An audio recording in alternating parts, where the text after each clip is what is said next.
Wesh. Alors, bon, attends, le chat, parce que voilà. Faut pas de poils dans mon café non plus. Bon, c'est bon, j'ai pris ma petite pause. Bon, j'ai pas eu le temps de finir mon sandwich parce que vous me foutiez la pression avec vos sloobies dans le chat, là. On se retrouve pour... Salaud. Merci. On se retrouve pour un bourdin malin, évidemment. Comme souvent, moi j'aime bien Geoffroy Roux de Bézieux, je crois qu'on l'avait déjà fait. Ça permet de savoir ce qu'il y a dans la tête du patronat, des patrons, je trouve que c'est important. Merci Amère Plume, un OLG sur les précaires de l'éducation nationale un jour. Merci pour ton taf, force à la gauche et vive le chat. Ou le chat, je ne sais pas.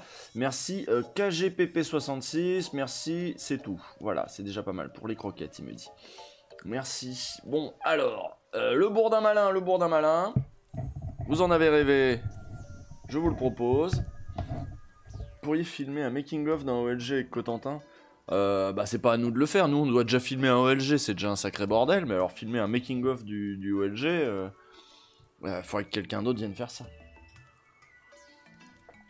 Pourquoi on parle de MEDEF? Non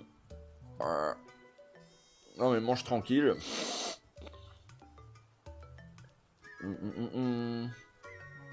T'as pas déjà croisé Astier à Lyon un jour? Oui, j'ai déjà croisé.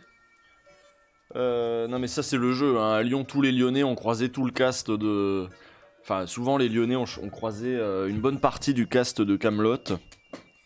Ça m'est arrivé, tu fais tes courses, puis là il y a Bohort à côté. Bon. Bah moi dans ces cas-là, je trouve que le mieux c'est de pas les faire chier, et donc je leur dis rien, et je laisse faire leurs courses. Je trouve que c'est quand même plus sympa, hein, de pas les faire chier. Voilà. Et t'imagines, t'arrives, tu fais « Ah, il est où la poulette machin. Le gros relou. Je crois que pour eux c'est ça toute l'année. Bon, on s'éloigne du sujet. Ah, c'est pas faux. On s'éloigne du sujet. À Toulouse, on croise les chevaliers du fiel. Ah merde. Ah, c'est un autre délire. Moi, c'est Lionel Astier. Il m'a fait chier, il cherchait la poste. Putain. Merci Jabi Stream. Simmer pour le taf depuis le 36-15. Oh bah dis donc. C'était déjà arrivé de croiser Cotentin de OLG dans Lyon? Oui, ça m'est déjà arrivé. En plus, pour de vrai, tu sais, tu fais autre chose et puis hop, je l'ai croisé. Il était à une terrasse. Vraie histoire. À Rouen, on croise personne. À Tours, on croise Daniel Schneiderman. Ah ouais? Qu'est-ce qu'il faut à Tours, Daniel? Je t'ai déjà vu à Ikea. Bah, ça doit dater. Après, il y a beaucoup de gens qui croient me voir et en fait, c'est pas moi. Ça arrive. Il suffit qu'il y ait un chevelu. Parce que Ikea, je suis pas allé depuis des années. Mais alors, vraiment des années. Et vous, qui c'est que vous avez croisé après tout? Pourquoi on ferait un bourdin malin alors qu'on peut se raconter qui on a croisé où? Voilà. À Marseille, on croise Mélenchon dans le métro. Bah, ça a de la gueule, ça. À Fougères, ah bah oui, à Fougères, là, en plus, c'est la ville est petite et il y a une grosse concentration.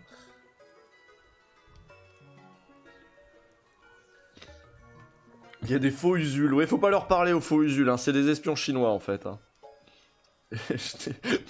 Schneiderman et Lordon en manif. Ah bah voilà, ça a de la gueule. À Grenoble, Michel Fugain. Le Drian. Ah, Le Drian, ça déconne pas. Je croise Carole Laure de temps en temps à Montréal. Je sais pas qui c'est Carole Laure. Laurent Romeshko à Rodez. À Flic Secours, j'ai croisé Karine. Karine qui est gilet jaune. Oui, bien sûr. À Flic Secours. Jean-Christophe Lagarde. Ah, c'est pas mal ça. Poutou en vélo. Ouais, Poutou à Bordeaux, ouais. Bah, tu vas en manif, tu vois Poutou, quoi. Il y a 8 ans, je t'ai croisé sur une terrasse de Domac. Je t'avais demandé un autographe. Ah bah voilà. Ouais. Moi, c'est vrai que j'ai une faiblesse Domac. Là, ça me manque, Domac. Je suis pas allé depuis... Je crois que la dernière fois que j'ai pris un Domac, c'était... il y a à peu près un an. T'as déjà vu Jospin en vrai? Non, malheureusement, j'ai pas vu Jospin en vrai. Malheureusement. Après, j'ai vu des politiques en vrai, du coup, maintenant. que ce soit en soirée Mediapart ou je sais pas quoi. Mais j'ai pas d'anecdote de ouf, quoi.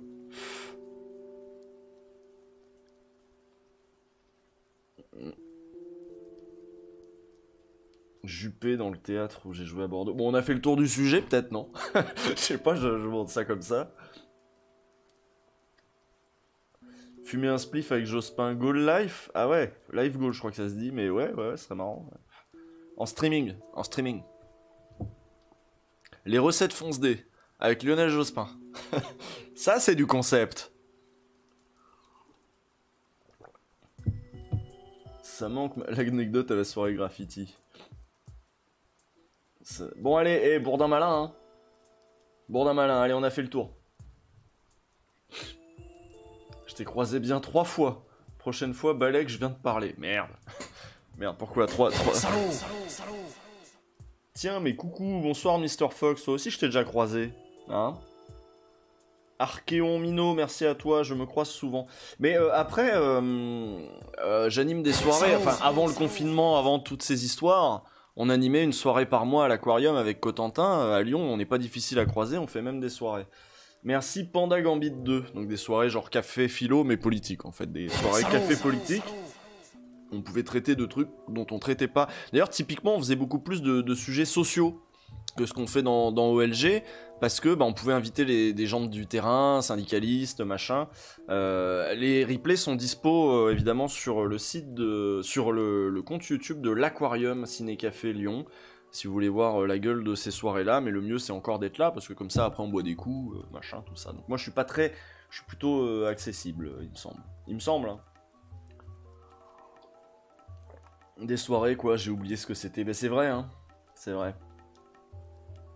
Bon, Zou, Bourdin malin. Allez hop, moi je vais mettre le générique le jingle pour qu'on se mette dans l'ambiance déjà.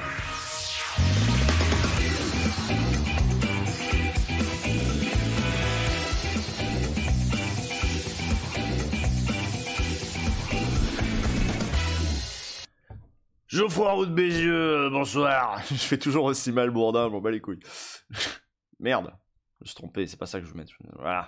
Voilà, Bourdin malin, Bourdin full screen. La chatbox, c'est bon, tout est là. Les alertes, tout va bien. Hop, voilà. Si moche ce générique. Mais non, il est pas moche, regarde, on se le remet. C'est toujours la patate.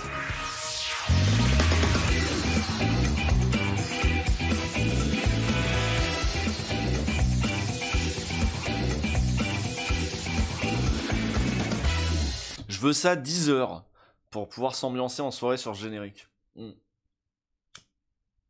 Cette musique de machine à sous, carrément. Bon, on est bon là, hein, j'ai changé le titre, tout le monde est là, on peut y aller. Allez, Zou. On va commencer avec le bonjour d'abord. Geoffroy Roux de Bézieux, bonjour. Je vous avais dit, j'étais sûr qu'il allait dire bonjour. Et la première question de Bourdin, il faut deviner, je vous rappelle le principe du Bourdin malin, il faut deviner les questions de Bourdin, mais il faut aussi deviner les réponses de l'invité. J'ai pas mal performé la dernière fois sur Frédéric Vidal, franchement, j'ai vraiment bien sorti les trucs qu'elle allait dire avant qu'elle les dise. Bon, c'est facile, l'REM, c'est des machines, de toute façon, c'est des robots, donc...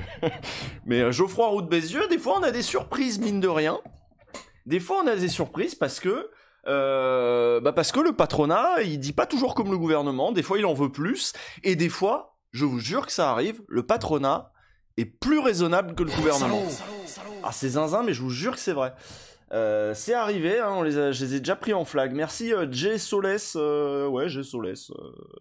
Alors bon, dans le chat, vous dites le reconfinement. Hein, évidemment, je pense que moi aussi que ça va être une question sur le reconfinement. Le reconfinement, alors attends, peut-être une question un peu plus précise.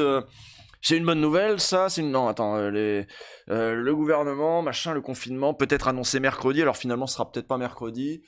Sanofi, non, c'est le reconfinement. La première question, c'est toujours sur un truc d'actualité brûlante, le truc qui vient de tomber le matin même, ou qui était dans l'actu le soir d'avant. Ça vous inquiète? Oui, ça peut être ça vous inquiète. Le reconfinement, le télétravail, les commerces, je ne sais pas, de toute façon on va parler de tout ça, mais par quoi va-t-il commencer? Ouais, peut-être un truc genre ça vous inquiète, ce reconfinement, vous êtes prêts au MEDEF, c'est une décision que vous soutenez? Un truc comme ça. Bon, allez, on va voir. De toute façon, faut bien lancer à un moment. Bonjour. Merci d'être avec nous, président du MEDEF. Que savez-vous, Geoffroy Roux de Bézieux? Ah, ça c'est habile. Parce que bon, la question c'est véritablement confinement, pas confinement. Et il lui demande, t'as des infos?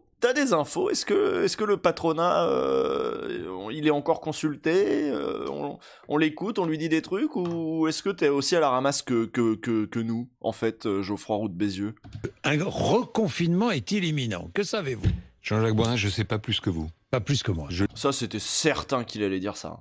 Ça, c'était certain. J'aurais dû faire pause et le dire avant, mais c'était évidemment certain qu'il allait dire. Bah oui, il peut pas dire. Bah oui, j'ai eu un coup de fil de Bruno Le Maire ce matin. Il peut pas. Bon, il y en a dans le chat qui disent Yeus qui dit il ment. Je sais pas s'il ment, mais en tout cas, il peut pas dire autre chose. Je lis le journal, j'écoute la radio, je regarde la Voilà, télé. je suis comme vous, moi vous savez, je suis un homme normal, voilà, grande stratégie, les bourgeois, c'est toujours de se faire passer pour des gens normaux. Donc j'en sais pas plus et je découvrirai, comme vous, mercredi ou jeudi, les décisions du gouvernement. Vous n'êtes pas consulté. En même temps, là où il a pas tort, Geoffroy Roux de Bézieux, c'est que en vrai, personne sait, c'est-à-dire que Macron va prendre sa décision au dernier moment. C'est ça qui est quand même merveilleux avec ce gouvernement. Il va prendre sa décision au dernier moment. Donc, c'est pas faux que tout le monde est suspendu à ce qu'il va dire mercredi. Alors apparemment, il attend le conseil de défense de mercredi, il attend les remontées des chiffres. Alors d'abord, il attendait les remontées des chiffres des effets du couvre-feu à 18h, et puis maintenant, il s'avère que ils seront pas encore bons, peut-être qu'il faut attendre un peu plus de données, un peu plus de chiffres, parce que là, juste une semaine, on va pas tellement mesurer beaucoup les effets. Donc non, et voilà, c'est ça, même les ministres de Macron ne savent pas, donc moi ça m'étonne pas qu'ils disent qu'ils savent pas. En plus, ça lui permet de se positionner comme... moi, vous savez, je suis comme vous, je lis les journaux, et en plus de ça, voilà, il sait vraiment pas, quoi. Le gouvernement Si, ne vous a pas on consulté. est concerté sur d'éventuels scénarios, c'est pour ça que je dis je sais pas plus, et notamment comment... Ah, bon, voilà, il concède quand même qu'ils sont consultés. D'après le Canard, il tire à pile ou face jeudi en direct. Et un tir, voilà, maître Jean Castex qui va... Jean Castex qui va comment on dit... certifier la probité du tirage au sort. Bon, je peux pas vous en dire plus. Pour l'instant, je suis consulté. En effet, il y a 3 plans sur la table. Soit on reste comme ça, soit parce que bon, l'idée c'était, j'imagine, voilà, on reste comme ça, couvre-feu à 18h comme des crétins, mais faut voir la gueule de la pente. Si elle est en haut, en bas, le plateau, voilà, faut voir la gueule du plateau.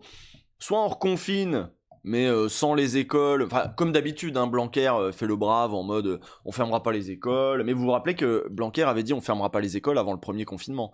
Là j'ai bien peur qu'avec le variant anglais, Blanquer soit une nouvelle fois contredit par ce qu'aura décidé Macron la veille. C'est quoi l'évolution du Pokémon Jean Castex? Ah bah ça on verra dans quelques années, ce sera peut-être Jean Castex candidat à la présidentielle en 2027, le méga Castex. Bon, on va voir ce qu'il dit. Trouver le bon équilibre entre le problème sanitaire, qui est la priorité du gouvernement, et ne pas détruire l'économie. Bah bien sûr. C'est le débat qu'on a actuellement avec le gouvernement. Le stop and go, ça fait du mal à l'économie, Geoffroy Roux de Bézieux, ou est-ce que le pire, c'est un reconfinement total, comme au printemps? Je sais pas, un truc comme ça. Je pense qu'il va parler de stop and go. Donc reconfinement pour 3 semaines, pour 1 mois. D'abord, est-ce que c'est inévitable? Est-ce que c'est inévitable? Non, je pense que là, il va être raisonnable, Geoffroy Roux de Bézieux. Il va dire, bah écoutez, ça va dépendre des chiffres, ça va dépendre des courbes. Il est évident que, évidemment, l'activité du pays doit être maintenue, mais pas non plus à n'importe quel prix. C'est un équilibre délicat à trouver. Je pense même que c'est difficile pour Emmanuel Macron. Et nous, évidemment, on est à l'écoute de tout ce tissu d'entrepreneurs qui souffrent. On peut pas dire que le gouvernement n'a rien fait. Je pense que le gouvernement sait que c'est un équilibre. Je pense que le gouvernement sait que c'est un équilibre délicat et qu'il faut pas qu'on s'handicape pour les années et les années à venir en détruisant ce tissu justement d'entrepreneurs qui portent la croissance, qui créent de l'emploi. Je sais pas, je vois bien faire une réponse un peu mesurée. Merci Monsieur Yannock. Après, peut-être que je l'estime plus mesuré qu'il n'est, mais j'ai déjà été surpris par Roux de Bézieux. Je sais pas Vous ne pas vous savez pas. répondre et je veux pas aller sur le Alors, terrain que de demandez-vous? l'épidémiologie. Oui, on Oui, est d'accord. Que demandez-vous au gouvernement? Non, je pense que le vrai Oui. débat, c'est comment faire pour que ce reconfinement possible ne soit pas un désastre supplémentaire pour l'économie qui est Oui. déjà très mal en point. Ah bah oui. On a appris en fait des reconfinements précédents. Oui. Et notamment, on a appris que dans certains endroits, par exemple les commerces, on pouvait rester ouvert sans... Ah oui, oui, ça va être leur truc, ça. Ça va être leur truc. Ils veulent que les commerces restent ouverts. Contrairement à novembre, contrairement au printemps, bien sûr, mais contrairement à novembre, surtout. Et là, c'est vrai qu'ils ont comparé les chiffres. Il y a déjà des chiffres. Ils ont comparé les chiffres des baisses de points de PIB, là, en avril et en novembre. Bon, manifestement, évidemment, pour l'activité économique, vaut mieux faire comme on avait fait à l'automne. Par contre, est-ce que ça suffira? Variant anglais, compliqué. provoquer de contamination. Et donc, ce qu'on demande, nous, c'est de trouver le bon équilibre. Ce bon équilibre, c'est pour laisser les commerces ouverts. Merci, Flaemos. Et les écoles, il faut les laisser ouvertes, les écoles, pour que les salariés puissent... Donc les commerces, faut les laisser ouverts. Il faut maintenir une dose de télétravail, évidemment, partout où c'est possible, quand c'est possible. Mais on va payer très cher, un confinement plus dur, hein, si on se lance là-dedans. Tous les commerces, de pas Tous retomber. les commerces. Vous demandez à ce que retomber. tous les commerces Oui. restent tout ouverts. Oui, il faut arrêter avec ces bêtises de essentiel, non essentiel. Ce qui est essentiel pour ce pays, déjà, c'est d'avoir une activité. C'est l'activité, on peut pas... laisser crever les commerçants, machin. On comprend que le secteur de la restauration soit particulier parce que on est obligé d'enlever son masque pour manger, etc. Par contre, dans les commerces, tout le monde a son masque. Les protocoles sont maintenant très clairs. Quitte à nous au Medef, on est ouvert, quitte à renforcer les protocoles, modifier les jauges. Il peut concéder ça, modifier les jauges du nombre de gens qui rentrent dedans et qui ressortent, machin. Donc il veut que ça reste ouvert. Je pense qu'il va se montrer souple là-dedans. Ne pas retomber dans, Oui. vous savez, ce débat un peu absurde sur Oui. non essentiel, essentiel qu'on Oui. a eu au mois de novembre. On peut imaginer des systèmes de rendez-vous, peut-être des horaires. Des rendez-vous? Faut prendre rendez-vous pour aller... Ouais, voilà, donc il est prêt à imaginer des nouvelles contraintes, des nouveaux protocoles. Trouver un moyen de faire que les gens s'étalent. Je suis pas sûr d'ailleurs que les couvre-feux de ce point de vue-là soient très bons. On souhaite que si possible les écoles restent ouvertes. Ah! Oui, lui aussi veut que les écoles restent ouvertes. Hein. Eh ben oui, normal, ouais. Et là, on voit que... tu regardes sa tête. Il sent que ça va être chaud. Hein. Il sent que ça va être chaud parce que, bah oui, dans plein de pays, on a fermé les écoles. Et si la courbe s'affole, il faut fermer les écoles, peu importe ce que dit Jean-Michel Blanquer. Hein. Et rappelez-vous, Jean-Michel Blanquer avait déjà dit... On ne fermera pas les écoles avant le tout premier confinement. Bien sûr qu'elles ont été fermées la semaine d'après. Pour les élèves d'abord, pour leur bien-être. Bien sûr, pour les élèves d'abord, bien sûr, alors là on te croit, là tu pues la sincérité mon gars. Bien sûr que c'est avant tout pour les élèves, puis bon c'est bien pratique que ça garde les enfants, et comme ça les parents peuvent aller bosser. Indispensable. Et puis parce qu'évidemment si les écoles sont fermées, forcément ça a un impact sur l'économie. Oui mais fais pas le bâtard, dis que c'est ça d'abord quoi, fais pas genre. Plus largement, il faut que ce confinement soit le plus court possible parce que l'économie française est en difficulté. Certains secteurs sont à Sinistrés, oui, à l'agonie, oui. l'agonie. Ouais. Et que si on fait un troisième, un quatrième, un cinquième reconfinement, là, on sera vraiment dans une difficulté très forte. Indispensable de garder les établissements scolaires ouverts. Ah, bon, très bien. Écoutez, moi je ne suis pas ministre de l'Éducation nationale. Alors est-ce qu'il va se recacher derrière les enfants, machin? C'est pas son boulot, normalement c'est pas son terrain d'expertise, il devrait pas parler de ça. Ouais, je sais pas. Ben, il va répéter ce qu'il a déjà dit, là ça sert à rien, tu lui poses une question sur un truc qu'il a déjà dit, donc il va dire que oui, hein, oui. Et la priorité, c'est le sanitaire. Bon, voyez, je vous avais dit qu'il avait quand même un peu de race et qu'il allait quand même dire des trucs comme ça, dire bon, quand même la priorité c'est le sanitaire, on n'est pas inhumain, on n'est pas sans cœur nous au Medef. La priorité c'est le sanitaire, s'il faut fermer quoi. Oui. Faut pas se tromper, mais moi je comprends de toutes les études qu'on a pu lire qu'on peut garder les écoles ouvertes tout en assurant Bien sûr, oui. la sécurité des profs, qui est importante. Et puis quand même, n'oublions pas que tous ces gamins qui n'iraient pas à l'école, c'est quand même du point de vue de leur savoir, de leur apprentissage, évidemment très défavorable. Geoffroy Roux de Bézieux, ne faudrait-il pas reconfiner vite Mais reconfiner fort pour que l'économie française redémarre vite? Ouais. Oui, mais Ah oui, bah ça, c'est vrai, j'ai tweeté là-dessus aujourd'hui, ouais. C'est-à-dire, apparemment, Macron est en train de sonder, de préparer le terrain, il laisse fuiter des trucs dans le JDD, machin, tout ça. Mais pendant qu'il prépare le terrain, en fait, on est en train, ça se trouve, de perdre du temps, il faudrait reconfiner vite. Moi, je suis d'accord avec Bourdin.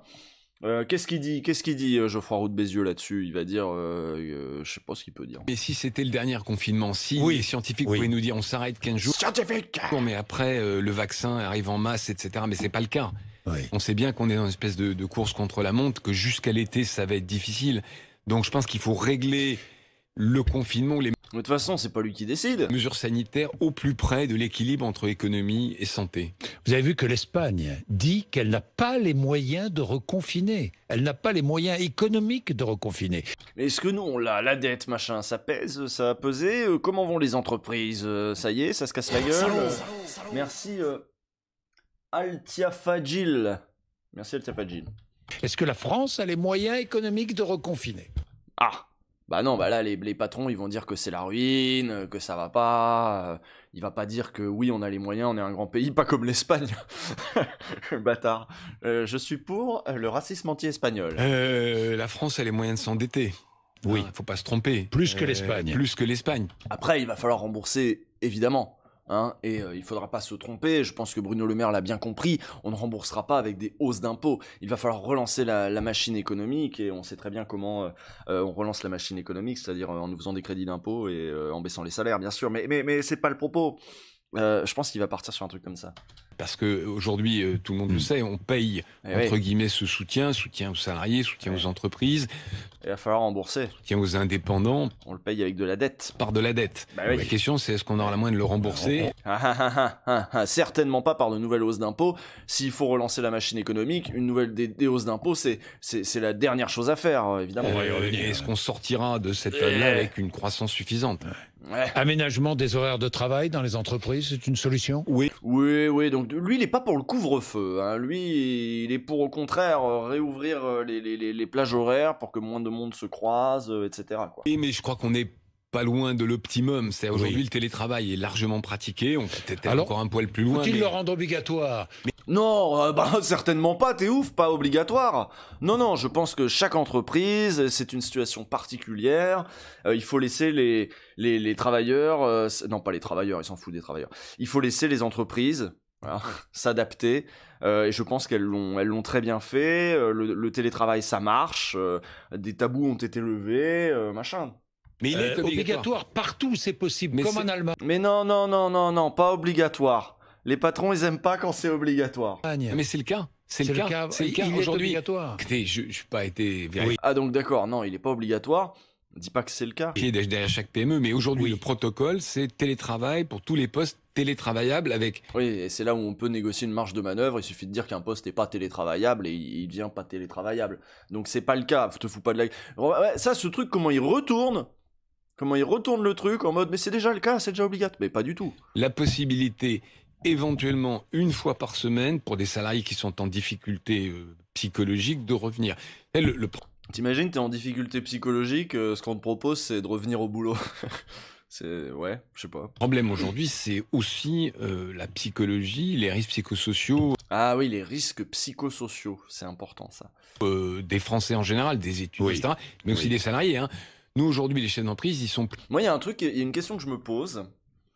C'est parce que les risques psychosociaux, bon, on voit très bien hein, les travailleurs, les travailleuses en dépression, machin. Je pense que voilà, la France là est largement sous médicaments. Hein, il y a voilà des taux de dépression qui, à mon avis, on a atteint des niveaux historiques. Il faudrait que je creuse, hein, mais ça peut faire un OLG. D'ailleurs, j'avais déjà pensé à parler de notre rapport aux antidépresseurs. Je pense qu'un pays sous antidépresseurs à ce point, il y a quand même des questions à se poser sur la société dans laquelle on veut vivre. Mais c'était pas du tout ça que je voulais dire. Merci Marie Curie. Ça s'écrit pas comme ça par contre. Marie Curie. Qu'est-ce que je voulais dire? Merde, je sais plus ce que je voulais dire. Le télétravail, non c'est pas ça. Ah oui, moi ce qui m'intéresse c'est de savoir si au-delà des risques psychosociaux, ils pensent aux risques d'acceptabilité sociale. Et moi ce qui m'intéresse, parce qu'en général ils sont assez clairs là-dessus, Geoffroy Roux de Bézieux est assez clair là-dessus, c'est quelqu'un qui anticipe les mouvements sociaux. Quel enfer de voir Geoffroy Particule, mais quel bonheur de voir ton stream. Merci Grenac. Je me demande si si le MEDEF craint en ce moment des mouvements sociaux, des grèves, voilà, il y a une date là qui est déjà posée le 26 janvier. Je me demande si on va aborder le terrain. Plutôt en train de dire, alors ça, et ne revenez pas, plutôt que revenez. Avec du soutien psychologique. Avec nécessaire dans beaucoup d'entreprises. Là où il y en a besoin du soutien psychologique, les gens qui sont isolés dans des conditions de télétravail pas optimales, ils en ont marre. Ils en ont marre comme vous, comme moi. Oui, le 26. Attends, on est le combien là? C'est demain? Je sais pas le combien on est. C'est demain la grève? Oh là là, quel blaireau. Putain. Très bien, c'est demain la grève, les gens. Moi, comme tout le monde. Les tests, pourquoi pas réorganiser, par exemple, de grands événements en exigeant des tests PCR négatifs. Chacun y pense, même dans les entreprises. Moi, je crois, si vous voulez, qu'il faut essayer de réfléchir, non pas au monde d'après, mais au monde d'avec. Oui. C'est-à-dire, comment on fait pour vivre avec le virus, cette pandémie. Et... Ça, c'est pas mal, le monde d'avec. Ça veut dire, moi bon ok, il y a le Covid, mais de toute façon, il faut que la machine tourne, donc on va faire avec le Covid. Donc il va falloir réfléchir à des solutions, il va falloir aussi que le gouvernement laisse plus de marge de manœuvre aux entreprises, y compris pour tester, dépister, je sais pas quoi. Tu vas voir que ça va se terminer, que c'est les grandes entreprises qui vont acheter des vaccins et vacciner leurs employés pour qu'ils aillent bosser. Waouh, je viens d'y penser, mais c'est pas absurde en fait. C'est pas absurde. Et retrouver... non pas une vie normale, mais en tout cas des événements. Et donc, par exemple, les tests PCR antigéniques qui ont un résultat en un quart d'heure, ça peut être utilisé, ou ça pourra être utilisé à l'entrée de certains événements, salons professionnels, concerts. Il y a un projet de test. Dans ma boîte, ils réfléchissent à faire ça, c'est vrai Iltianas, c'est ouf. Test qui va être organisé en France de concerts de 1000 personnes, où on demanderait soit un certificat vaccinal, soit un test PCR à l'entrée. Ah, je crois qu'il est pour le certificat vaccinal. Oui, parce que ça permettrait de faire redémarrer l'économie. Voilà, si t'as ton vaccin, va bosser, quoi, c'est bon. De façon à garantir une certaine sécurité. Je crois qu'il faut expérimenter pour toutes les activités qui sont interdites. Comment on fait? Parce que si on n'expérimente pas, on va rester là. Merci Extrême Poisson Poulet qui dit vive la grève, bise à tous les camarades. Bah oui, vive la grève et bise à tous les camarades. Donc passeport vaccinal. Il réclame un droit d'expérimentation, évidemment, pour les entreprises, donc des libertés pour les entreprises. Bon, jusque-là, c'est normal.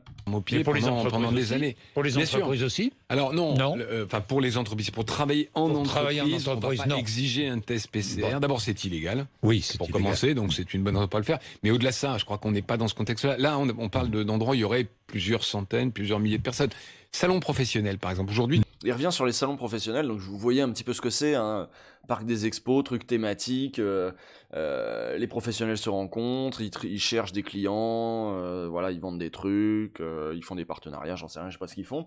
Mais je pense que bon, c'est un truc où ils se retrouvent entre décideurs, les décideurs économiques, ça vous va ça? Et donc du coup, lui il dit ça, il faut laisser ouvert, ça c'est son obsession, ça, peut-être plus que les concerts. Tous les salons professionnels sont arrêtés. Oui. Ça, il faut les rouvrir parce que où est-ce qu'on va bouffer des petits fours, nous? Un impact sur les entreprises du secteur, mais aussi sur tous les secteurs. Pourquoi pas organiser, je sais pas moi, le mondial de l'automobile qui est en novembre prochain, enfin qui devrait être en novembre prochain, avec à l'entrée un test PCR où je montre mon certificat de vaccination et je montre que j'ai été vacciné. Même chose pour entrer dans un stade. Donc, ouais, pour entrer dans un stade, pour aller chez Franprix, Alors, le stade, on est un peu plus serré, c'est un peu plus compliqué à organiser, mais pourquoi pas? Il faut qu'on réfléchisse collectivement à comment faire redémarrer l'économie. Les personnes testées positives sont invitées à s'isoler. Aujourd'hui, c'est un engagement moral. Mais est-ce qu'il ne faut pas aller plus loin que l'engagement moral? Bah oui, mais alors il aime pas la contrainte. Parce que c'est vrai que on a reconnu beaucoup ça, on a reconnu que c'était positif dans les stratégies de certains pays asiatiques qui eux n'avaient pas tellement de scrupules à contraindre les gens à rester à l'hôtel pendant un certain temps. Ils avaient pas le choix. Bon, au tout début de la pandémie, on a vu ces images à Wuhan de portes qui étaient barricadées parce que les gens barricadés de l'extérieur, pour pas que les gens sortent, et on leur apportait un petit plateau repas et on les isolait de force. Bon, chez nous, dans les pays de tradition libérale, ça passe un petit peu moins. Je pense pas que Geoffroy Roux de Bézieux soit tout à fait pour l'isolement de force. Geoffroy Roux de Bézieux. Ah, il a pas l'air pour, là. Hein. Là, ça, c'est pas une tête que tu fais quand t'es chaud, ça. Vous me posez une question qui est pas, j'allais Qui est dire, une pas de question... votre non, ressort, si, mais enfin, quand en même. tant que citoyen, Si, je veux dire, en tant que oui, citoyen, non, je peux oui. répondre comme citoyen. Vas-y, réponds comme citoyen, vas-y, s'il te plaît. Oui. Bon, moi, je suis plutôt quelqu'un qui met la liberté... Bah oui, le plus important, c'est sans doute la liberté. Hmm.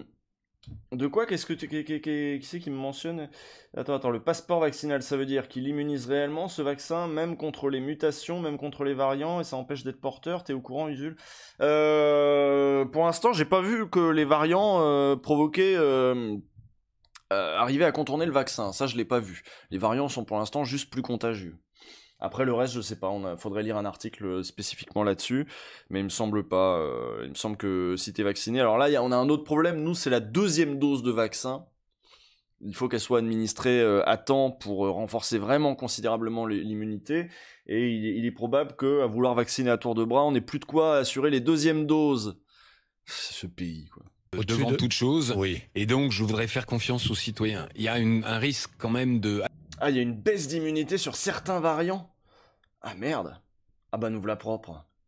Oh là là là là là là là là là là. à la fois d'infantilisation Surtout avec les d'un côté. variants. Avec les variants. Oui, mais Les variants. Oui, mais je sais, les variants. Bon, d'accord. Jacques Bourdin, il y a un moment, la Il y a un moment, ça suffit. démocratie, c'est aussi, enfin, le prix de la démocratie, le prix de la liberté, c'est aussi la responsabilité. Oh le bâtard. Tant pis. Tant pis, on va laisser crever les gens, quoi. Donc faut responsabiliser les gens, parce que sinon c'est Staline, quoi. Et je voudrais pas qu'on rentre dans une forme de dictature. Allez, hop là. Vous savez, en Chine, c'est pas comme ça que ça se passe. Alors oui, ils sont plus efficaces, mais il y a aussi des tas de travers qui en résultent. Est-ce que dans les entreprises, on ne portera plus de masques faits maison? Merci Lascar Capac pour ton 3e mois. De masques en tissu? Bah, on a Mais elles sont nulles les questions à Bourdin. Hein. Waouh, elles sont vraiment nulles. Depuis le début, je me dis, il a pas bossé là ou quoi? On s'en fout ça. tant les consignes du ministère du Travail et de la Oui. Santé, mais s'ils sont pas efficaces, ben oui, il faudra passer aux masques, enfin pas en tissu, mais En acier. pas fait maison, enfin des masques Oui, officiels. des masques, quoi. oui, Ouais, oui. ouais. Official. Enfin, on est obligé de. Vous savez, moi, Des je suis pas masques devenu expert. chirurgicaux, Je suis pas devenu FFP2. expert ni en Oui. épidémie, ni en Ni en médecine masque, depuis ni- le. depuis- Mais oui, toutes tes questions à Bourdin, c'est sur l'épidémie, machin, qu'est-ce qu'il faut faire? Lui, il est là, bah, posez-lui des questions sur l'économie. Depuis un an, donc je Oui. suis les consignes du ministère de la C'est Santé. modeste. Oui.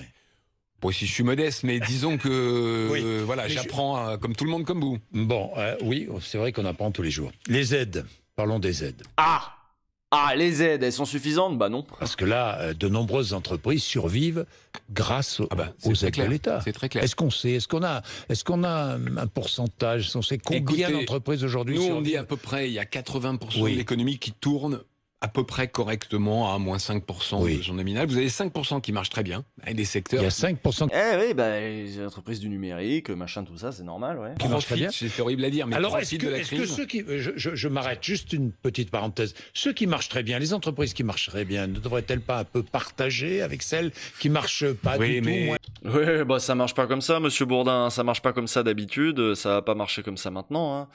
Vous savez, ils ont travaillé dur, c'est un positionnement, le capital, tout ça, récompense, l'investissement. Et si vous Ils sont laissez... les Sinon c'est Staline. Si on commence à piquer de l'argent à ceux qui vont bien pour le donner à ceux qui vont pas bien, je suis désolé, moi j'appelle ça Staline. victimes de la crise. C'est quasiment Difficile. impossible à Ouais, c'est détourer comme difficile. ça. Mais Bah, je veux dire, le rayon des peut-être- surgelés, je voyais ça ce matin. Oui. Non, qui cartonne à la... Ah ouais, là, pour un exemple, le rayon des surgelés cartonne, alors que voilà, le rayon fruits et legs, ça patine. Bon, bah, on va pas mettre des surgelés au rayon fruits et legs, sinon ça fond. Non, je sais pas ce qui peut. Parce que vous allez taxer les entreprises du surgelé pour aider celles Oui. qui... C'est juste pas possible. On va pas taxer, c'est pas possible déjà. Et puis vous avez à peu près 15%, pour répondre à votre question, qui est toute l'économie présentielle, c'est-à-dire touristes, restauration, stade, Ah bah cela, et puis tous leurs c'est fournisseurs. dead. J'étais avec le président du MEDEF de la Savoie, là, qui fait du café pour les restaurateurs, donc lui est pas fermé, mais évidemment Oui. il souffre. Donc Bien il sûr. y a tous les périphériques, si vous voulez. Et ces gens-là, évidemment, ils s'enfoncent. Ils s'enfoncent parce que, d'abord, les aides sont pas toujours suffisantes, notamment pour des boîtes de taille intermédiaire. Deuxièmement, le moral, est évidemment, c'est très difficile de pas avoir d'horizon. Et c'est là où le quoi qu'il en coûte doit continuer.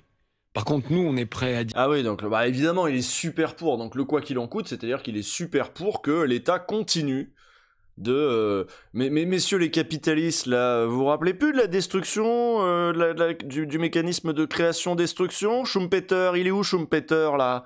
Hein? Peut-être qu'il faut laisser crever, hein, tout ça. Un vrai capitaliste, il dirait ça, c'est un vrai libéral. Mais bon, c'est pas des libéraux, c'est des défenseurs du patronat et de la bourgeoisie. Dire sur le reste de l'économie, il faut commencer à réfléchir, à être un peu moins zélant, parce qu'on peut pas non Ah là, ils aiment bien l'argent de l'État. Hein. Là, ils aiment bien l'État, hein, d'un coup. plus dépenser l'argent qu'on n'a pas. C'est vrai qu'on a accepté, très concrètement, on a accepté la proposition qu'a faite Elisabeth Borne. À partir du 1er mars, le chômage partiel de droit commun, c'est-à-dire pas pour les secteurs fermés, le reste à charge pour les entreprises, que payent les entreprises, va augmenter à 40%. Alors évidemment, entre guillemets, ça fait mal, mais il faut un moment que... C'est d'ailleurs un peu la réponse à votre question.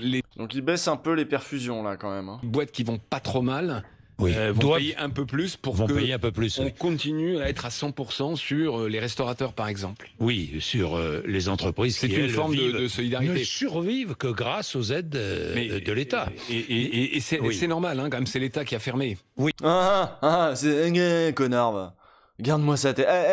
C'est normal, hein, c'est l'État qui ferme, c'est l'État qui est responsable. Bah tiens. Oui, donc c'est pas illogique. Oui, c'est pas illogique. Les PGE, les prêts garantis par... Vous avez vu la tête qu'il a fait c'est normal, hein. C'est l'État qui a fermé. Eh oui, il est responsable. L'État, justement. Si la crise continue, est-ce que ces prêts garantis par l'État devront être remboursés ? Parce que la question est posée aujourd'hui. Oui, un prêt, ça se rembourse, une dette, ça se rembourse. Sinon, la confiance, l'économie de marché, c'est l'économie de confiance, ça marchera pas.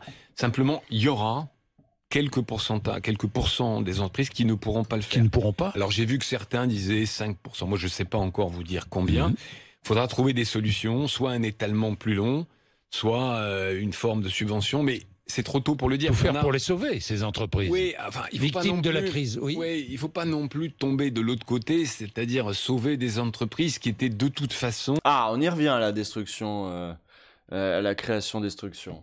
Oui. En difficulté, c'est là où l'exercice est difficile. Mais les banques ont joué le jeu, elles donnent une année supplémentaire de manière systématique à toutes les entreprises qui le demandent. Et donc, ça permet de se poser cette question importante. Le système, mais il va péter des câbles. Le système est foutu, les gens. C'est foutu. Non pas là, maintenant, au mois de mars 2021, mais au mois de mars 2022. Si tu crois que ça ira mieux au mois de mars 2022, il va y avoir des faillites en cascade, ça va être l'explosion de tout. Ça va péter, moi je te dis. Puis les gens, ils en ont marre. Hein. Geoffroy Roux de Bézieux, là. Ouais, tu fais ta tête, là, mais tu sais très bien que les gens, ils en ont marre. Et on peut espérer... Alors, vous allez me dire, est-ce que vous en êtes sûr ? Non. Ils en ont marre de vous. Mais on peut espérer qu'en mars 2022, avec le vaccin en masse, avec tous les progrès de la science, on sera dans une autre situation sanitaire et économique. Oui, puis on sera vraiment dans une autre situation. Il n'y a pas de monde... Enfin, tu vois, ouais... Et politique aussi, j'ai envie de dire. Parce qu'il va se passer des trucs, il paraît, début 2022. La dette de la France se creuse, inexorablement. Alors, la dette de la France se creuse inexorablement. Comment on rembourse, Geoffroy Roux de Bézieux ? Est-ce que ça vous inquiète ? Là encore, il faudra la rembourser. Bah, je pense qu'il va dire ce que j'ai dit tout à l'heure, sur un petit peu comme Bruno Le Maire. Oui, mais sans hausse d'impôts, absolument sans hausse d'impôts, parce qu'il faut que la machine redémarre. Le gouvernement s'est engagé à la rembourser sans hausse d'impôts. Vous y croyez ? Sans hausse d'impôts. Vous croyez que c'est tenable, franchement ? Bon, d'abord, c'est intéressant parce que le gouvernement sort ça comme un slogan. Tu vois, Bruno Le Maire, il y aura pas de hausse d'impôts, il y aura pas de hausse d'impôts. Macron s'est engagé à ce qu'il n'y ait pas de hausse d'impôts, donc on fera pas de hausse d'impôts. Et c'est marrant parce que mine de rien, c'est sur des sujets comme ça qu'on va trouver finalement un Geoffroy Roux de Bézieux plus réaliste que le gouvernement. Et même la question de Bourdin est assez orientée pour dire non mais franchement, on sait très bien qu'il va falloir faire des hausses d'impôts. On peut pas... qu'il s'agisse d'ailleurs de rembourser la dette ou de financer plein d'autres trucs. Il va falloir s'y remettre. C'est pas possible d'enchaîner les décennies comme ça où les impôts baissent pour les entreprises, pour les particuliers. Il y a une bulle d'argent, une masse d'argent au-dessus de notre tête ou dans notre dos, je sais pas quoi, qui dort, qui sert à rien, qui va dans les paradis fiscaux, qui je sais pas quoi. Il faut ponctionner. Je crois que ce passage-là, il est intéressant parce que ces deux-là le savent. D'où le petit regard coquin de Bourdin. Tu vois qu'il le sait. Et donc, il prend pas ce qu'a dit le maire au sérieux, et il dit on sait bien que quand même, bon ça c'est des promesses, mais vous y croyez vous à ces promesses ? Et peut-être que Roux de Bézieux, on va écouter sa réponse, je sais pas ce qu'il va dire.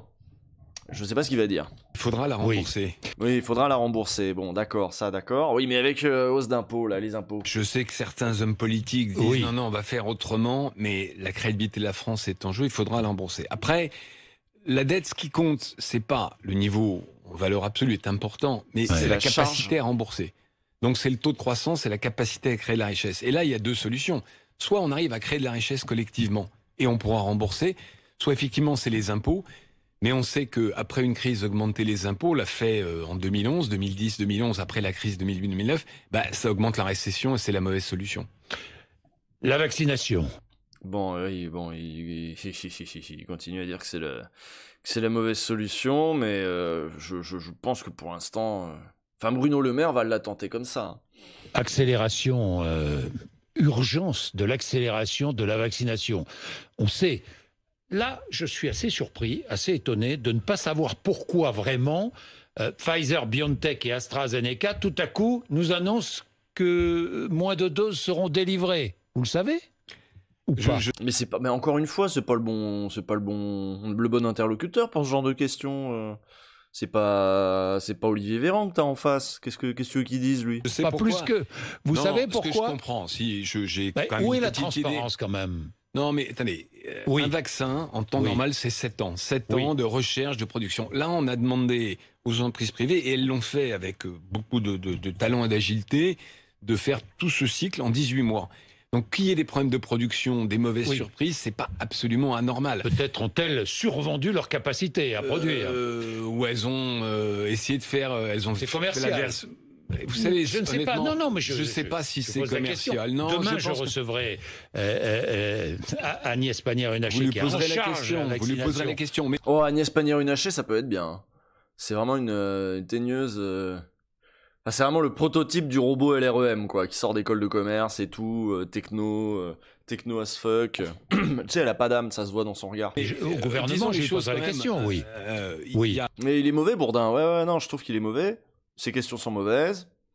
En fait, il se pose pas comme un adversaire de... C'est ça qui est chiant, en fait. Parce que, par exemple, devant Frédéric Vidal, il se posait vraiment comme un contradicteur, comme un adversaire, il cherchait la petite bête. Là, on a l'impression que Roux de Bézieux, c'est son pote, et qu'ils ont des problèmes, et qu'ils réfléchissent ensemble aux problèmes. Mais il est pas à la manœuvre normale, il est au petit soin, parce que pour lui, Roux de Bézieux représente toutes ces entreprises qui souffrent et tout, il va pas en plus l'accabler. Je crois que c'est un petit peu ça qui est en train de se passer. Du coup, Bourdin est chiant. Bourdin il est pas taquin, quoi. Des milliards de gens à vacciner. Les entreprises privées se mobilisent. Moi, ce que je souhaite, par contre, peut-être aussi le sens de votre question, c'est que... Tu vois, lui-même, il cherche le sens de la question. Bon, alors admettons, c'est le sens de la question. On arrive à faire travailler ensemble toutes les entreprises pharmaceutiques, même celles qui n'ont pas forcément un vaccin. Ça devient un peu une cause mondiale. Mais Sanofi est prêt, j'en ai parlé avec le président de Sanofi en France. Alors, ça se fait pas en 3 semaines, c'est du vaccin, c'est pas comme les masques, on peut pas passer. Mais oui, à mettre ces usines à disposition. Je pense que là, il y a une idée de mobilisation collective, parce qu'on voit bien qu'on a une course contre la montre, entre le vaccin... Vous appelez à une mobilisation collective de toutes les entreprises pharmaceutiques françaises et même du monde. Mondiale, ça va être une cause mondiale. De toute façon, c'est... Mais oui, vous avez raison dans le chat, Dars qui dit Bourdin veut plaire à son auditorat aussi, et surtout les petits patrons. Oui, bien sûr. Pas parce qu'on vaccine les Français qu'on aura éradiqué la pandémie. Donc, faut qu'on soit mobilisé globalement, et faisons pas de procès d'intention à Pfizer ou à Moderna. Ou à quelque entreprise que ce soit d'ailleurs. S'ils sont un peu en retard sur quelques semaines, ou AstraZeneca, si ils sont en retard sur quelques semaines. Est-ce qu'il faut continuer à donner la priorité aux personnes âgées Ou est-ce qu'on les laisse crever parce que faut quand même que la machine elle reparte. Il a posé la même question à Frédéric Vidal la dernière fois. On va voir. Oui, non, il est pas du tout offensif. On va voir ce que répond Roux de Bézieux. On avait assez bien deviné ce qu'a dit Vidal. Elle avait répondu, d'abord. C'est pas que les personnes âgées, ce virus, il y a des conséquences sur la santé à long terme de gens qui l'ont contracté, même s'ils ont 30 ans, 40 ans, il y a des séquelles, même si on n'en meurt pas, donc faut pas se focus sur le nombre de morts, et en effet c'est les vieux qui meurent, mais ce virus peut affecter votre santé de bien d'autres manières, il y a des pertes de goût, d'odorat qui deviennent définitives, il y a des problèmes respiratoires, etc. Puis rappelez-vous, essayons de penser comme les patrons. Si même toutes ces afflictions, toutes ces maladies que ça va, enfin toutes ces gènes, ces diminutions de capacité que ça va générer chez cette population qui ne sera pas morte, c'est une population qui travaillera moins. Si vous commencez à être affecté de problèmes respiratoires, etc., vous allez avoir des jours d'absence au boulot, machin. Donc c'est même pour la population productive, si je raisonne en capitaliste qui regarde un petit peu la masse des Français comme une masse de travailleurs corvéables, je me dis ils seront moins productifs avec des séquelles de Covid. Ce qui est vrai. Hein. Donc moi si je réponds en patron, je réponds ça moi. Mais après là je suis peut-être un peu cru. Lui il va enrober ça de trucs plus humanistes, hein, de grandes phrases, je pense. Personne n'est plus fragile. Et oui, ça va creuser le trou de la sécu, évidemment, ça va avec, hein, ça va avec. La vaccination. Ça vous ennuie que je vous réponde je sais pas une deuxième fois? Non mais allez-y. Ah bah il sait pas. Non, allez-y. C'est un problème de citoyen, d'éthique. Oui. Est-ce qu'il faut être efficace? Est-ce que sauver une personne âgée qui a quelques années à vivre, ça vaut le prix du vaccin? Moi, en tant que citoyen, j'ai envie de dire oui. Mais c'est un choix collectif qu'on a fait. Et donner la priorité au personnel soignant, comme ça se fait. J'aime bien l'idée de ce bâtard. Moi, je suis quelqu'un de très humain, donc j'ai envie de dire oui. Après, je suis pas contre l'idée qu'on en laisse quand même crever quelques-uns si c'est trop cher, mais j'en prendrai pas la responsabilité. En Italie ou en Allemagne, par exemple. Par rapport aux personnes âgées. Oui. Eh ben, écoutez, c'est un débat éthique pas facile à trancher parce que. Oui, d'ailleurs, du coup, toi, moi, personnellement, je dirais que oui, mais franchement, ça se discute. Hein. Mais c'est ça ce qu'il a voulu dire, hein. Vacciner des vieux, à quoi bon oui, parce que lui, son intérêt, c'est que les vaccins, ça aille dans la population qui travaille pour qu'on redémarre la machine. Parce que chacun dans sa famille, soit un personnel soignant. Ouvrir en France. Non, mais de même que le prix. Vous savez, le débat qui avait été lancé, qui a pas fait florès sur le prix d'une vie. Oui, le prix d'une vie. C'est très compliqué parce que ça vous renvoie non pas ça vous renvoie à vos convictions personnelles, à votre attitude face à la mort. Donc, je ne sais pas si ce débat est le bon. En tout cas, il y a une stratégie qui a été choisie. Nous, on est derrière cette stratégie.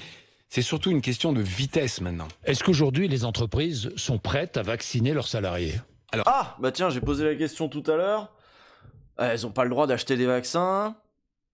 Mais s'il le faut, oui, non, il va réclamer quand même le droit pour les entreprises d'acheter des vaccins et d'éventuellement pouvoir vacciner eux-mêmes. Peut-être pas tout de suite, peut-être parce que pour l'instant on est vraiment dans l'urgence et les pouvoirs publics font ce qu'ils peuvent, je sais pas quoi, mais à l'avenir, c'est vrai qu'il faut expérimenter, je pense qu'il faut laisser faire le marché, les entreprises, etc. Alors, elle serait prête. Quand il y aura assez de vaccins. Je crois que... Voilà, et là tout le débat va être sur quand. Donc pour l'instant, elles acceptent qu'il y ait un monopole de la puissance publique sur la commande de vaccins et la vaccination de manière générale. Mais on sent bien que ça va être dans leur revendication un petit peu plus tard, parce que vous doutez bien qu'une entreprise qui peut vacciner ses salariés, elle tourne, et tout le monde retourne au boulot. Et donc, il y a tout un enjeu pour lui, là. Là, pour le moment, le problème, c'est le nombre de doses. Vous demandez à pouvoir le faire. On fait la grippe, on vaccine contre la grippe chaque année. Toi, t'es pas vacciné contre les briques. Parce que un jour, tu vas t'en prendre, hein. Oui. Dans les grandes entreprises, il y a... T'as vu, j'ai de la répartie quand même. Je le cite parce que je l'ai eu au téléphone il n'y a pas longtemps. AXA France vaccine 25% de ses collaborateurs, volontaires bien sûr, chaque année. Donc on sait faire à partir du moment où c'est un vaccin comme AstraZeneca, c'est-à-dire qu'il ne faut pas conserver à moins 80, mais il faudrait qu'il y en ait assez de doses de vaccin. Donc c'est pas aujourd'hui, c'est peut-être à la rentrée. Certificat de vaccination pour voyager, pour entrer dans un restaurant, je ne sais pas moi, dans un cinéma, pour aller au stade, pour... Oui, non? Est-ce que le débat aujourd'hui ne peut pas être posé, mais il le sera. Il le sera quand on aura assez de vaccins. Mais c'est terrible, hein, cette société qu'il nous prépare, la route Bézieux à 2 vitesses, où il y a un passeport vaccinal pour aller au cinéma, au stade, je sais pas quoi, et où on a plus de chances d'être vacciné si on bosse dans une entreprise qui a elle-même acheté des vaccins. C'est quand même une société pas ouf, quoi. C'est quand même une société pas ouf, un peu dégueulasse, même relativement injuste, parce que du coup, si t'es au chômage, t'as moins accès au vaccin, parce que du coup, ton employeur va pas te vacciner toi. C'est ouf. Toujours un coup d'avance, hein, le patronat, hein, pour nous trouver les pires idées morbides pour des sociétés de merde. Moi, je suis favorable au carnet vaccinal. Comme ça existe, aujourd'hui, vous allez en Guyane, il faut avoir le carnet vaccinal de la fièvre jaune. On peut imaginer, quand il y aura assez de vaccins, bien sûr, qu'on demande pour aller à... Pour l'instant, ça fait humain, parce qu'il dit quand il y aura assez de vaccins. Parce que concrètement, derrière, ça va être de la discrimination concrète. Voilà, t'as ton passeport vaccinal ou tu l'as pas. Ça va créer vraiment une société à deux vitesses. Mais là, il nous rend l'idée tolérable. Pas tout de suite. Mais en installant ce truc-là, à base de pas tout de suite, bah, il l'installe. Voilà. Tel événement sportif, tel concert, tel salon professionnel, ce carnet vaccinal. Par contre, je pense pas qu'il faille tomber jusqu'à demander pour aller au restaurant ou au café. Il faut que on garde raison. Bah oui, parce que pour le restaurant et le café, faut quand même que les entreprises de restaurants et de café tournent. Donc là, allez vous contaminer. Mais c'est la manière de se protéger, de protéger les autres, surtout de faire continuer ces événements-là. Oui, c'est ça, c'est la Artie Boom Chaka, c'est la fenêtre d'Oberton, quoi. C'est on avance, ou Overton. Je confonds avec Laurent Burton. C'est Overton? Putain, je sais jamais. Est-il vrai, je change de sujet. Allez, change de sujet, Bourdin. Est-il vrai que quoi? Et je voudrais vous parler des retraites et des pré-retraites. Ah, la réforme des retraites. Non, c'est pas ça. Est-il vrai que des entreprises... quoi? C'est quoi les pré-retraites? Est-il vrai qu'avec la crise, de nombreuses entreprises multiplient les départs en pré-retraite? Bah, c'est certainement vrai, hein. Je vois pas pourquoi elles se gêneraient. Non, là, il y a des entreprises... Des grandes entreprises qui le font. Qui ont... La fenêtre d'Oberton, tu l'ouvres, ça fait rentrer des nazis. Dans des plans de départ volontaires, proposer des pré-retraites. Ah bah ça, pour le coup, c'est une question offensive. Il y a quelqu'un dans le chat qui dit tellement pourri l'interview de Bourdin. Mais oui, bah là, il y a un truc, là, il y a un truc. Alors, comme ça, on profite de la crise pour foutre des gens en pré-retraite, hein? C'est une manière déguisée de fermer des postes, machin, hein? On connaît. Bon, est-ce que c'est une bonne chose? Moi, je suis pas très favorable à ça. Oui, parce qu'on ne maintient pas les seniors dans l'emploi, alors que c'était l'un des objectifs de la réforme des retraites, notamment, Geoffroy. Non, mais bien sûr. Donc moi, je suis pas très favorable. Oui. Il peut y avoir, par exception, un petit volet dans un plan, mais globalement, vous savez, un pays, la richesse d'un pays, alors c'est évidemment un problème aujourd'hui, mais c'est quand même le nombre de gens qui travaillent multiplié. Ah ouais, t'as raison, Datasiam 428. On verra s'il sort le rapport d'Oxfam. Peut-être en dernier, en dessert. Allez, Bourdin, on croit en toi. Sors-nous le rapport d'Oxfam qui dit du coup que c'est bon, les milliardaires, ils ont récupéré leur richesse d'avant la crise, alors que les gens normaux, les bonnes gens, les petites gens, les travailleurs vont mettre 10 ans à récupérer leur niveau de richesse qu'ils avaient avant la crise. Par la productivité. Oui. C'est le rapport Oxfam. C'était entêté aujourd'hui sur Twitter. Hein. Et si on arrive à faire travailler les gens plus tard, on crée plus de richesse. Donc je suis pas favorable à un retour en masse des pré-retraites. C'est pas une bonne solution pour sortir, surtout rembourser la dette, comme on oui, surtout évoqué un peu plus tôt. Quand on évoque le report de l'âge de départ à la retraite. Hein, surtout quand on a... C'est que le débat, pour le moment, est, j'allais dire, mis sous le... D'ailleurs, est-ce que la réforme de retraite... Voilà, question réforme des retraites quand même. Non, je pense que... Mais la dernière fois, il nous avait dit pareil, hein, cet été, Geoffroy Roux de Bézieux, chez Bourdin, dans Bourdin Malin, attention... Dans Bourdin Malin, il avait dit qu'il fallait pas réouvrir tout de suite le dossier des retraites, que c'était pas malin en gros, et que ça allait faire des mouvements sociaux alors qu'on a besoin de tout sauf de mouvements sociaux. C'était un peu ce qu'il avait dit cet été, je vois pas pourquoi il aurait changé d'avis. Selon vous, sera engagé avant la présidentielle de 2022, franchement. C'est la décision du président de la République. Moi, si je dois me permettre un conseil, je pense que cette réforme qui était déjà très anxiogène pour tout le monde... Ouais, il reste sur la même position. Hein. C'est anxiogène, c'est pas le moment. Avant la pandémie, il faut pas, tant qu'on sera pas sorti...